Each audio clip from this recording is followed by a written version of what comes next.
جسے وہ ساری عمر صاف کرتی رہی تھی تاکہ ہمارے کھانے کے لیے روٹی خریدنے کے لیے چند گندے اور مسلے ہوئے نوٹ کما سکے، جبکہ اس کا جگر بھی زہر سے چور ہو چکا تھا۔ میرے والد کا انتقال تبھی ہو گیا تھا جب میں اور میرے 3 بہن بھائی بہت چھوٹے تھے۔ وہ درد میری ماں کے ساتھ اس کے 20 سالہ مصیبت بھری شادی شدہ زندگی میں خاموشی سے ساتھ ساتھ چلتا رہا تھا، اور اس کی وجہ میرے غریب والد نہیں تھے بلکہ اس کی بری تقدیر تھی، جس نے اسے ہماری زندگی کی بنیادی ضرورتوں کی معمولی سی خوشی بھی نہیں لینے دی تھی۔ باوجود اس کے کہ اس نے ہمارے لیے بہت محنت اور مشقت کی تھی، ہماری زندگی کا بوجھ اس پر اتنا شدید تھا کہ ایک دن کراچی کی سخت گرمی میں ڈیوٹی کے دوران اسے جان بوجھ کر خود کو ایک مین سیوریج پائپ کے بدبودار اور تعفن زدہ گندے پانی میں بہا دیا۔ ہمیشہ کے لیے اپنی اس قابل رحم زندگی کی تمام قابل اجتناب اور ناقابل اجتناب فکروں سے خود کو آزاد کروں گی۔ زندگی جس نے ہماری بے قصور زندگیوں کی الجھی ہوئی ذمہ داریوں کا بوجھ لاد کر اسے کچل دیا۔ بلا شبہ میں اپنی زندگی اور اپنے چھوٹے سے خاندان پر ہونے والے ہر ظلم کو بھول سکتا ہوں اور معاف کر سکتا ہوں، لیکن شاید اپنے شفیق پاک کی مایوس کن موت کو نہیں، جس نے اپنی جان اس قدر بے دردی سے دے دی جیسے کسی بے وقت زندگی کی تکالیف اور مصیبتوں کے سستے عوض میں خیرات میں کوئی کچھ کسی کو دے دے۔ نتیجتاً میری زندگی میں میری ماں کی قدر ہر چیز تھی۔ اگر نوبت یہاں تک آتی کہ میں اپنی ماں کی جان بچانے کے لیے اپنی جان بھی دے دیتا تو شاید اس سے بھی دریغ نہ کرتا۔ اس کی بیماری میری زندگی کا سب سے بڑا غم تھی، بلکہ ایک المیہ، کیونکہ اگر اسے چند سال اور زندہ رکھنا تھا تو اس کے جگر کی پیوندکاری آنی ضروری تھی، لیکن اس آپریشن کے لیے پیسوں کا انتظام کرنا میرے لیے ایک بہت بڑی رکاوٹ تھی۔ خوش قسمتی سے یا بدقسمتی سے ان دنوں میں گھر کا کمانے والا اکلوتا فرد تھا، کیونکہ میری ماں اپنی بگڑتی ہوئی صحت کی وجہ سے کام پر جانا بند کر چکی تھی۔ ایک صبح اتواری لال معمول کے مطابق مجھ سے ملا اور سڑک کی 3 گھنٹے کی صفائی کے بعد وہ سڑک کے ایک مشترکہ مقام پر میرے ساتھ آ ملا اور مجھے بتایا کہ کسی نے اسے ایک قابل قدر منصوبہ بلکہ ایک حیرت انگیز پیشکش کی ہے جو یقیناً میری ماں کے جگر کے آپریشن کے لیے پیسے جمع کرنے کا بہترین راستہ ہوگی۔ اس نے کہا کہ اگر میں اس کی اسکیم پر راضی ہو جاؤں تو ہم دونوں اس سے بہت بڑا فائدہ اٹھا سکتے ہیں۔ لیکن تھوڑی دیر میں پانی کا ٹینکر ہماری طرف آیا اور سڑک کے کنارے لگے پودوں پر پانی چھڑکنے لگا، جس نے ہماری بات روک دی اور ہم دونوں کو مجبوراً اپنی صفائی کے کام پر واپس جانا پڑا۔ میں نے جھاڑا ہوا کچرا سڑک کے درمیان والی پٹی کے ساتھ اکٹھا کیا اور پھر اسے اٹھا کر اپنی پیلی ٹرالی میں ڈالنے لگا۔ میرے نئے دستانے تقریباً پھٹ چکے تھے کیونکہ ان میں کئی سوراخ ہو گئے تھے، اور ایک لمحے کے لیے میں نے سوچا کہ انہیں پہن لوں، لیکن پھر لاشعوری طور پر یہ خیال رد کر دیا کہ ایسے دستانے پہننے کا کیا فائدہ، ہاتھوں پر چھلنی کی طرح لگتے ہیں۔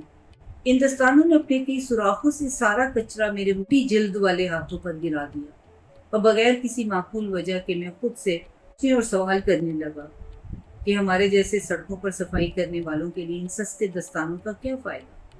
یہ تو محض دکھاوا ہے، اور اصل میں ایک ہفتے سے زیادہ ہمارے ہاتھوں کی حفاظت نہیں کر پاتے۔ لیکن مجھے اپنے اس بے وقوفانہ سوال کا کوئی سمجھدار جواب نہ مل سکا۔ ایک دن میں کام پر نہیں جا سکا کیونکہ میری ماں کی طبیعت ٹھیک نہیں تھی اور اسے اپنی شدید بیماری میں میری تسلی کی ضرورت تھی۔ میں نے خود کو اتنا بے بس اور محتاج محسوس کیا کہ مجھے اتواری لال کے وہ الفاظ یاد آ گئے جو اس نے ایک دن پہلے کہے تھے، اگر تم میری اسکیم پر راضی ہو جاؤ تو ہم دونوں کو حیرت انگیز فائدہ ہوگا، خاص طور پر تمہیں آپریشن کے لیے بہت سارے پیسوں کی ضرورت ہے۔ میں نے پختہ فیصلہ کیا کہ اتواری لال سے تفصیل سے پوچھوں گا کہ اصل منصوبہ کیا ہے۔ مجھے احساس ہوا کہ میں اگلے دن کام پر کافی جلدی پہنچ گیا تھا تاکہ منصوبے کے بارے میں سب کچھ جان سکوں، لیکن لگتا تھا کہ وہ اس دن ڈیوٹی پر آنے والا ہی نہیں تھا۔ میرا اندازہ ٹھیک تھا کیونکہ دن تقریباً ختم ہونے کو تھا اور وہ کہیں نظر نہیں آ رہا تھا۔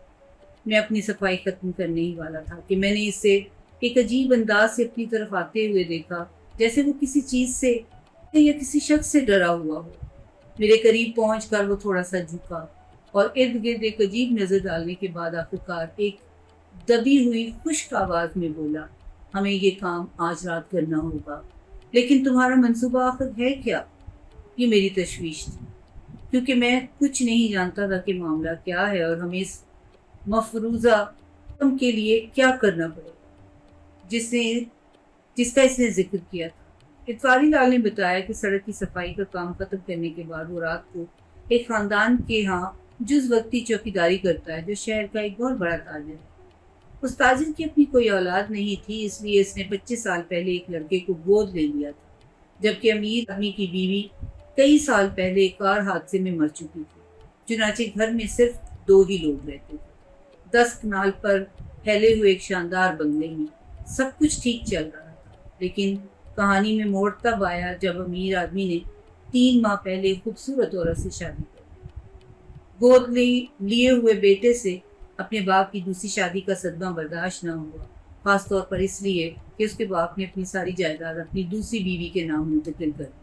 لڑکے نے اتواری لال کو بتایا کہ اس نے ایک منصوبہ بنایا ہے اور وہ یہ کہ 1 ہفتے کے اندر وہ اپنے دونوں والدین کو زہر دے دے گا اور ان کی موت کے بعد اگر اتواری لال ان کی لاشوں کو اس مین سیوریج پائپ میں بہا دے جس کی سڑکوں کی وہ صفائی کرتا ہے تو وہ اسے انعام کے طور پر 20 ملین دے گا۔ چونکہ پچھلی رات گود لیے ہوئے بیٹے نے اپنے دونوں والدین کو زہر دے دیا تھا، اس لیے اتواری لال اس دن ڈیوٹی پر نہیں آ سکا۔